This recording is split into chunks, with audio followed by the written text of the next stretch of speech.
Seturut dengan pembacaan Alkitab kita, hari ini kita membaca dalam 1 Petrus pasal 2 ayat 1 sampai 10. Mari kita membuka Alkitab dalam buku 1 Petrus pasal 2 ayat 1 sampai 10. Di sini nanti kita melihat apa yang perlu kita perbuat sesudah kita lahir baru, sesudah kita selamat. Mari buka Alkitab saudara, 1 Petrus pasal 2 ayat 1 sampai 10. Mari kita membacanya bersama-sama. Karena itu, buanglah segala kejahatan, segala tipu muslihat, dan segala macam kemunafikan, kedengkian dan fitnah. Dan jadilah sama seperti bayi yang baru lahir, yang selalu ingin akan air susu yang murni dan yang rohani, supaya olehnya kamu bertumbuh dan beroleh keselamatan. Jika kamu benar-benar telah mengecap kebaikan Tuhan, dan datanglah kepadanya batu yang hidup itu, yang memang dibuang oleh manusia, tetapi yang dipilih dan dihormat di hadirat Allah. Dan biarlah kamu juga dipergunakan sebagai batu hidup untuk membangunkan suatu rumah rohani bagi suatu imamat kudus, untuk mempersembahkan persembahan rohani yang karena Yesus Kristus berkenan kepada Allah. Sebab ada tertulis dalam kitab suci, sesungguhnya aku meletakkan di Sion sebuah batu yang terpilih, sebuah batu penjuru yang mahal, dan siapa yang percaya kepadanya tidak akan dipermalukan. Karena itu bagi kamu yang percaya, ia mahal. Tetapi bagi mereka yang tidak percaya, batu yang telah dibuang oleh tukang-tukang bangunan telah menjadi batu penjuru, yang juga telah menjadi batu sentuhan dan suatu batu sandungan. Mereka tersandung padanya karena mereka tidak taat kepada firman Allah, dan untuk itu mereka juga telah disediakan.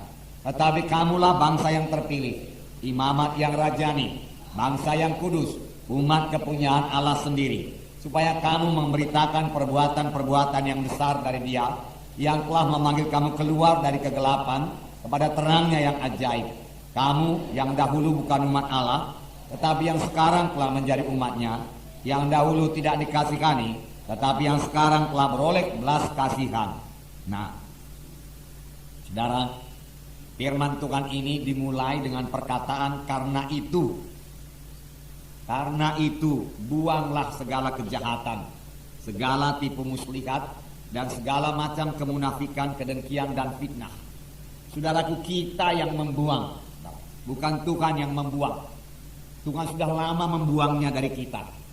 Tetapi kerap kali saudaraku kita kutip dan kita tahan-tahan lagi dalam hidup kita ini. Nah, firman Tuhan berkata, karena itu. Karena apa ini, saudara? Kita membuang ini semua. Buang, dia katakan segala kejahatan. Dipakai perkataan segala, artinya semua macam kejahatan. Buang, jangan disimpan-simpan lagi. Segala tipu muslihat. Jadi tidak ada tipu muslihat dalam hidup anak-anak Tuhan. Segala macam kemunafikan, ya, dibuang semua. Kedengkian dan fitnah. Mengapa? Saudaraku, lembaran kita saya bacakan kepada saudara. Karena itu buanglah segala kejahatan, segala tipu muslihat, dan segala macam kemunafikan, kedengkian dan fitnah. Mengapa kita harus membuang segala hal-hal yang tersebut di atas? Pertama, karena kita telah ditebus dengan harga yang mahal, supaya kita menjadi anak-anak Allah. Dalam buku sebelumnya, yaitu 1 Petrus 1 ayat 18 dan 19, saya bacakan kepada saudara. Sebab kamu tahu bahwa kamu telah ditebus dari cara hidupmu yang sia-sia, yang kamu warisi dari nenek moyangmu itu, bukan dengan barang yang fana, bukan pula dengan perak atau emas, melainkan dengan darah yang mahal, yaitu darah Kristus, yang sama seperti darah anak domba yang tak bernoda dan tak bercacat. Jadi saudara sudah ditebus, saya sudah ditebus, amin saudara. Nah, sebagaimana firman Tuhan minggu yang lewat, kita ini bukan milik kita lagi. Itu 1 Korintus 6 ayat 19. Tubuh saya ini bukan milik saya lagi, ada pemiliknya, yaitu Tuhan Yesus. Karena dia telah menebus saudara, menebus saya, dan harganya telah lunas dibayar. Oleh sebab itu, muliakan Tuhan dengan tubuhmu, firman Tuhan berkata. Nah, hari Minggu yang lewat itu juga kita katakan bahwasanya kita harus menang terhadap semua cobaan-cobaan setan yang datang melalui kehendak daging kita atau kehendak tubuh kita, supaya nama Tuhan dipermuliakan dari tubuh kita. Karena tubuh kita ini bukan milik kita, jadi bukan suka hati kita saja lagi tubuh kita ini, sudah ditebus Tuhan. Bahkan seluruh hidup kita telah ditebus Tuhan. Dengan apa ditebus Tuhan? Bukan dengan emas dan perak, tetapi dengan darah yang mahal, darah anak domba yang tak bercacat, yaitu darah Yesus, darah Kristus, darah mahal itu dicurahkan kepada saudara. Karena itu, karena saudara sudah ditebus dan saudara sudah selamat, saudara bukan milik saudara lagi. Karena itu buanglah segala kejahatan, buanglah segala kemunafikan, tipu daya, kedengkian, fitnah, buang semua daripadamu. Dia katakan, karena hal-hal tersebut di atas itu tidak patut di dalam hidup anak-anak Tuhan. Itu bukan bahagian hidup anak-anak Tuhan. Dahulu itu bahagian hidup kita sebelum kita selamat. Nah, yang kedua dikatakan, mengapa kita buang segala perkara-perkara di atas itu tadi? Kedua, karena kita telah dilahirkan baru oleh firman Allah. Kita telah lahir baru menjadi kejadian yang baru. Perkara lama lenyap, jangan disimpan-simpan lagi. Perkara baru timbul. Saudara adalah kejadian baru. Amin, saudara. Ya, kejadian baru. Dalam 1 Petrus 1:23 saya bacakan kepada saudara. Baik, kita sama-sama membacanya. 1 Petrus 1:23. Mari kita baca. Karena kamu telah dilahirkan kembali bukan dari benih yang fana, tetapi dari benih yang tidak fana, oleh firman Allah yang hidup dan yang kekal. Ya. Telah lahir baru. Jangan bimbangkan ini, saudara. Saudara sudah lahir baru. Amin, saudara. Ya, lahir baru. Apa yang melahirkan kita baru? Yaitu firman Allah yang hidup dan kekal. Buku Yohanes mengatakan dari air dan roh, dari firman Allah dan roh Allah. Sepanjang kita sudah menerima Yesus, kita menerima kehidupan. Kita lahir baru. Siapa yang memiliki Yesus, dia memiliki hidup baru sebenarnya. Siapa yang tidak memiliki Yesus, tidak memiliki hidup baru. Karena itu buang semua yang lama. Buang. Nah, karena kita sudah lahir baru, tidak patut lagi hal tersebut lengket dalam hidup anak-anak Tuhan. Buang, lepaskan. Karena saudara sanggup membuangnya. Tuhan tidak menyuruh kita suatu perkara yang kita tidak sanggup melakukannya. Kita tidak dibawa perhambaan dosa lagi. Sepanjang kita mau menolaknya bebas. Kamu akan mengenal. Kamu akan mengenal. Kamu akan mengetahui. Mengetahui apa? Apa, saudara? Kebenaran. Dan kebenaran itu membebaskan kamu. Jadi bagaimana supaya kita bebas? Tahu, mengerti. Sekedar kebenaran saja, sudah ada kebenaran, sudah ada Yesus. Tapi kalau saudara tidak mengetahui kebenaran itu, tidak mengetahui firman Tuhan itu, maka kebenaran itu tidak membebaskan saudara. Tetapi supaya saudara mengetahui kebenaran itu, maka kebenaran itu membebaskan saudara, termasuk bebas daripada perkara-perkara ini tadi, perkara-perkara dosa ini. Nah, saudara, ini hidup yang sentosa, hidup dalam roh Tuhan, saudara. Bebaskan itu semua. Nah, seterusnya saya baca lagi lembaran. Jadi kita telah menjadi kejadian yang baru dan harus mulai suatu hidup yang baru dalam Tuhan. Kita harus membuang hal-hal di atas. Roma 6 ayat 4 berkata, kita harus menanamkan manusia lama. Di manakah kita tanamkan? Atau kapankah kita tanamkan manusia lama kita? Pada waktu baptisan air. Ya, itulah kuburan. Kita tanamkan manusia lama itu. Ya, dan dosa tidak menguasai kita lagi. Saya suka membacakannya ayat 14 kepada saudara. Roma 6 ayat 14 saya bacakan. Sebab kamu tidak akan dikuasai oleh dosa. Sebab kamu tidak akan dikuasai lagi oleh dosa. Karena kamu tidak berada di bawah hukum Taurat dan tetapi di bawah kasih karunia. Sebab kamu tidak dikuasai lagi oleh dosa. Kita menang melawan dosa. Nah, firman Tuhan hari Minggu saudaraku yang lalu yaitu menang atas pencobaan. Ini juga menang melawan dosa yang disodorkan oleh setan. Setan tidak bisa memaksa kita untuk berbuat dosa. Tidak bisa. Tidak ada kuasanya lagi. Setan hanya membujuk-bujuk kita supaya kita jatuh kepada dosa. Setan memakai keinginan-keinginan daging kita. Marilah, lihatlah, dia katakan. Ya. Tetapi dia tidak punya hak lagi untuk memaksa kita berbuat dosa. Sebaliknya kita punya hak, kita punya kuasa mengusir setan dalam nama Yesus. Itu sebabnya kita menjadi umat pemenang. Sekedar pencobaan saja, saudaraku, bujukan-bujukan setan yang saudara dengarkan di hati saudara ataupun di telinga saudara, sepanjang saudara tidak mengiyakannya, tidak menurutinya, saudaraku, itu tidaklah dosa. Kapan itu menjadi dosa? Kalau saudara mengiyakannya, barulah itu menjadi dosa. Nah, saudara, saya baca lagi. Nah, setelah kita membuangkan manusia lama itu, kita tidak boleh kosong dengan firman Tuhan. Sebab di sini dikatakan tadi dalam 1 Petrus pasal 2, ya, buangkan. Karena itu dia katakan buanglah segala kejahatan, segala tipu muslihat dan segala macam kemunafikan, kedengkian dan fitnah. Dan jadilah sama seperti bayi yang baru lahir, yang selalu ingin akan air susu yang murni dan yang rohani, supaya olehnya kamu bertumbuh dan beroleh keselamatan. Ya. Maksudnya bertumbuh dalam keselamatan. Sebagaimana bayi itu diberikan susu yang murni, susu yang sejati, dia bertumbuh, bertambah-tambah besar. Demikianlah kita yang sudah lahir baru, hendaklah dikatakan di sini ingin suka susu yang murni. Susu yang murni ini lambang daripada firman Tuhan. Yang dimaksud dengan susu yang murni di sini ialah firman Tuhan. Hendaklah kita suka, ingin akan firman Tuhan, haus akan firman Tuhan. Bagaimana kalau kita tidak haus, saudara?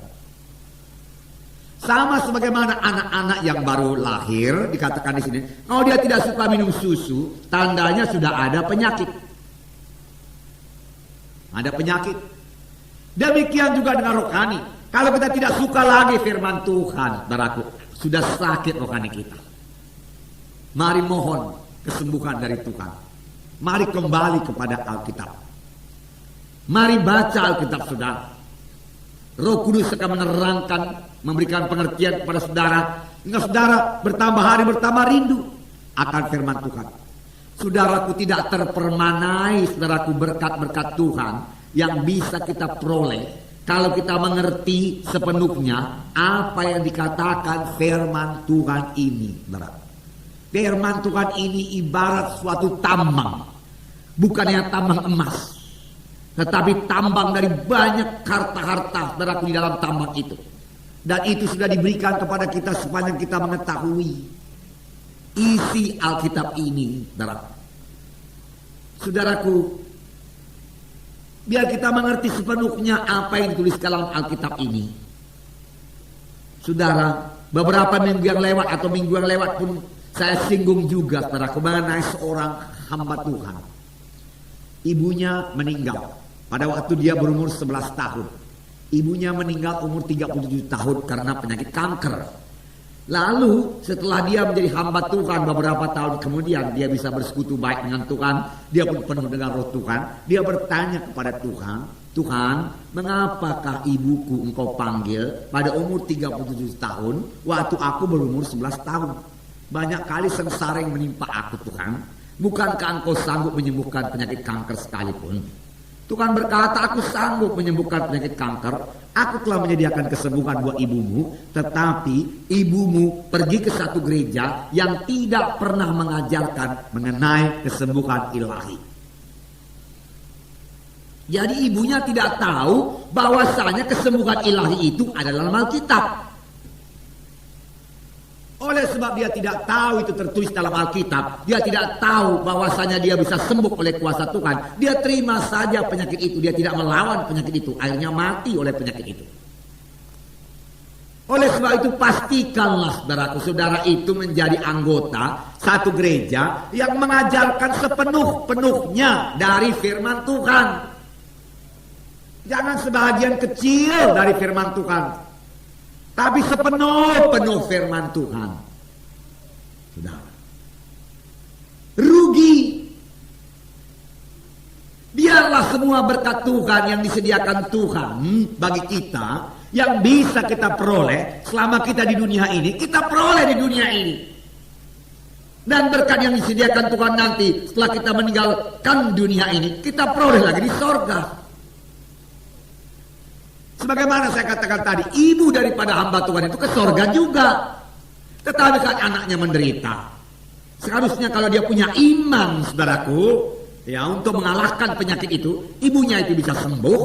Tidaklah begitu berat penderitaan anaknya. Dan lagi ibu itu, saudaraku, bisa bersaksi kemana-mana, yang menjadi berkat bagi banyak orang. Sebab dia mengatakan, saya sudah disembuhkan Tuhan daripada penyakit kanker. Tentu iman orang lain juga ditumbuhkan, dan orang lain juga bisa menerima mujizat yang sama. Tetapi karena kurang pengertian, tidak mengenal kebenaran itu, maka dia tidak bebas. Kamu akan mengenal kebenaran, kamu akan mengetahui kebenaran, maka kebenaran itu akan membebaskan kamu. Nah,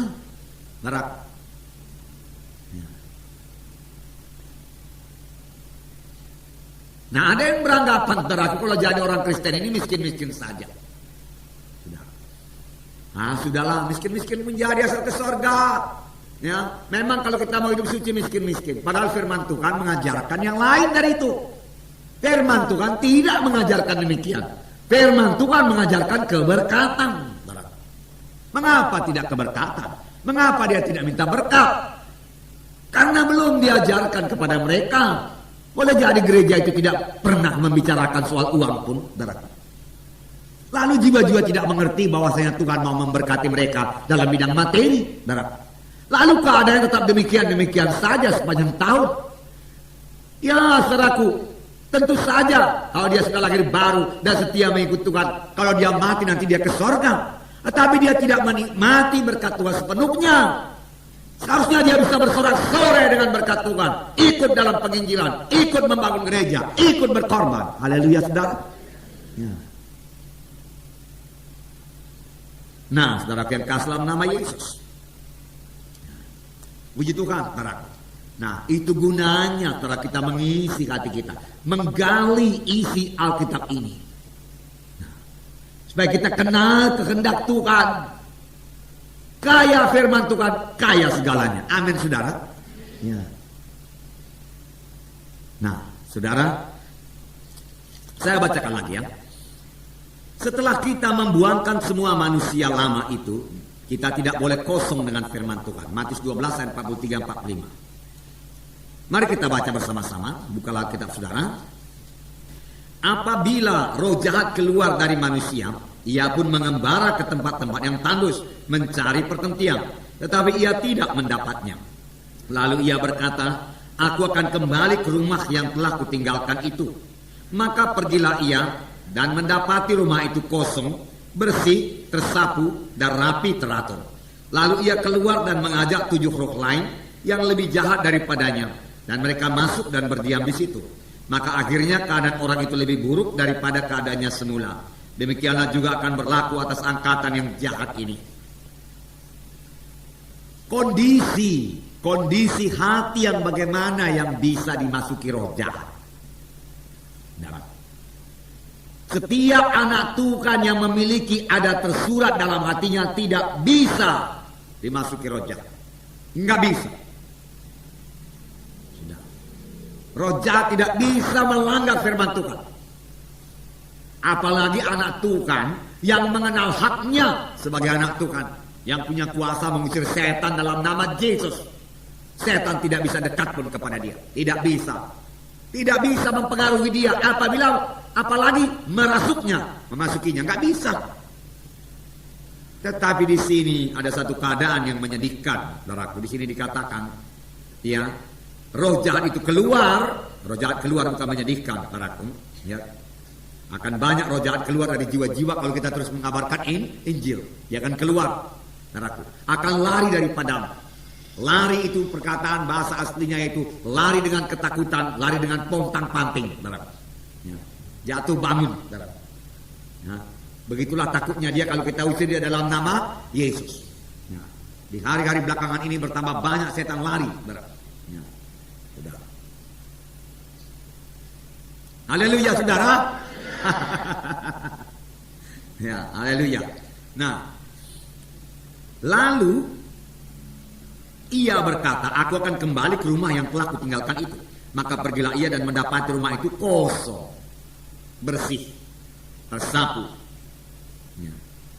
dan rapi teratur, kosong dari firman Tuhan, kosong dari firman Tuhan, kosong dari persekutuan sama anak-anak Tuhan. Sebab kalau dia bersekutu dengan anak-anak Tuhan itu kan meneguhkan imannya.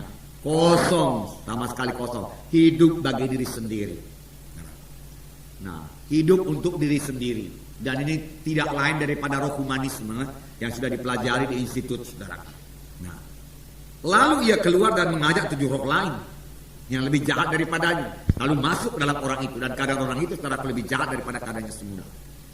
Oleh sebab itu setelah kita membuangkan semua perkara-perkara dosa dan membuangkan ajimat berhala dalam hidup kita, ilmu-ilmu gelap, saudaraku, jangan biarkan hati saudara kosong. Penuhkan dengan kasih Tuhan, kasih Tuhan, kasih jiwa-jiwa, penuhkan dengan firman Tuhan, dan ikut melayani dalam tubuh Kristus.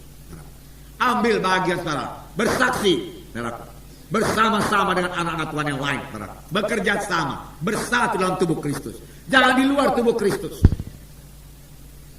Kalau di luar tubuh Kristus, saudaraku, di luar tudungan. Dan di luar tudungan, saudaraku, dengan mudah setan menyerang. Itu gunanya kita terikat dalam gereja lokal ini, saudaraku. Supaya setan tidak sembarangan menjamah kita, saudaraku. Dalam salutan darah Yesus, dalam tudungan darah Yesus, dalam satu sidang Tuhan yang dibangunkan Tuhan. Nah, ini bukan untuk ditakuti, saudaraku. Ya, tidak, saudaraku. Ya. Tetapi kita bersyukur kepada Tuhan, semua kita sudah masuk di dalam tubuh Kristus ini, saudaraku. Sehingga kita dalam lindung Yesus yang berkuasa, sehingga setan tidak sembarangan bisa menjamah kita, saudaraku. Terlebih-lebih kita sudah mengenal hak kita sebagai anak-anak Tuhan, yaitu dalam nama Yesus kita bisa mengusirkan setan. Nah, seterusnya. Tetapi sebagai bayi yang baru lahir kita harus merindukan susu yang murni, yakni firman Tuhan. Inginkan, suka firman Tuhan, suka berdoa, suka kebaktian, suka bersekutu dengan anak Tuhan yang lain, suka jumpa dengan anak Tuhan yang lain. Amin, saudara. Ya. Kalau tidak suka hal-hal yang saya sebutkan tadi, ada yang perlu dibereskan dalam hidup kita ini. Ada yang perlu dibereskan. Barangkali kita mementingkan diri sendiri, perlu ditinggalkan itu. Barangkali kita menyombongkan rohani kita, sehingga kita tidak bisa bersekutu dengan anak Tuhan yang lain. Perlu kita buangkan itu, saudara. Nah, rindu, suka melayani, saudara, suka. Inilah saudara-saudara kita, sesama anak-anak Tuhan. Inilah hidup kita. Saudaralah hidup saya. Nah, untuk itulah kita dipanggil Tuhan, saudara. Supaya saling mengasihi dalam tubuh Kristus ini, saudara. Bersatu dan bersekati mengerjakan pekerjaan Tuhan, saudara. Jangan tarik diri saudara. Jangan asingkan diri saudara. Jangan, saudara. Ikut di dalamnya, saudara. Karena Tuhan punya talenta buat saudara. Nah, saudara berkata, saya tidak dikaruniai berkhotbah sama sebagai pendeta Munte berkhotbah. Tidak semua jadi seperti saya. Tetapi akan banyak di antara saudara jadi seperti saya, penginjil atau gembala. Ada juga nanti yang menjadi nabi. Ada yang jadi rasul-rasul, saudara. Ada yang jadi guru. Ada yang punya karunia-karunia. Nah, belakangan ini, saudaraku, ditekankan Tuhan dalam hati kami, suami istri, saudaraku, bahwa saya sudah sampai saatnya sidang kita ini mulai bergerak dalam karunia-karunia Roh Kudus. Ada 9 karunia Roh Kudus. Amin, saudaraku. Nah, dan itu, saudaraku, kita mohon supaya sudahnya mulai beroperasi. Sebagaimana di siang tadi saudara lihat karunia mengadakan mujizat bekerja. Kita katakan hujan Dalam nama Yesus berhenti engkau dan hujan itu berhenti. Bahkan saya percaya itu lebih daripada karunia mengadakan mujizat. Karunia iman juga turut menyokong itu, saudaraku. Nah, demikianlah saudaraku bekerjanya karunia-karunia itu. Tetapi bukan dari saya saja seharusnya karunia itu beroperasi, saudaraku, tetapi juga dari saudara-saudara yang lain. Nah, karunia nubuat, karunia bahasa roh, mengartikan makna roh, karunia membedakan roh, karunia perkataan hikmat, karunia perkataan makrifat, perlu beroperasi karena itu semua dituliskan Tuhan dalam firman-Nya untuk dipakai oleh sidang Tuhan pada akhir zaman ini. Kita tahu sidang pertama memilikinya. Saudara, sidang pertama adalah pedoman kita. Kita tidak bisa melihat sidang lain juga enggaknya punya karunia seperti itu. Tidak. Yang perlu kita ketahui apa maksud Tuhan dalam sidang kita ini. Seturut dengan firman Tuhan. Lalu kita kejar maksud Tuhan itu. Itu tertulis dalam Alkitab. Dan lagi sekarang ini kita percaya Tuhan memulihkan segala sesuatu. Amin, saudaraku. Tuhan mengadakan pemulihan sekarang ini, saudaraku, untuk memulihkan segala sesuatu. Berarti akan dipulihkan Tuhan tanda jahit mujizat, saudaraku. Karunia iman, saudaraku. Hikmat makrifat, saudaraku. Karunia bahasa roh mengartikan makna roh, saudaraku. Dan lain sebagainya, saudaraku. Harus beroperasi. Dan kita akan melihat berlaku jiwa-jiwa baru bertambah-tambah meledak dikirimkan Tuhan dalam sidang ini. Dan di samping karunia-karunia Roh Kudus, buah Roh Kudus juga harus jaya dalam hidup kita. Nah, ini sebahagian daripada mulai bekerjanya buah Roh Kudus itu. Kalau kita buangkan tadi segala macam kemunafikan, segala macam fitnah, segala macam kejahatan, segala macam dosa. Supaya buah Roh Kudus juga mulai muncul dalam hidup kita. Marilah bertumbuh, saudaraku, bertambah-tambah dewasa, saudaraku. Marilah kita bertumbuh di dalam sidang Tuhan ini. Dan biarlah saya beritahu kepada saudara, di luar daripada tubuh Kristus, saudaraku, saudara tidak bisa bertumbuh. Saudara hanya bisa bertumbuh kalau saudara di dalam tubuh Kristus. Karena dalam tubuh Kristus Tuhan menyediakan nabi-nabi, guru-guru, rasul-rasul, gembala-gembala, penginjil-penginjil. Apa gunanya? Untuk membawa sidang Tuhan, membawa anak-anak Tuhan kepada kedewasaan penuh, supaya mereka jangan lagi diombak-ambingkan oleh angin pengajaran kesana kemari. Di dalam sidang Tuhan.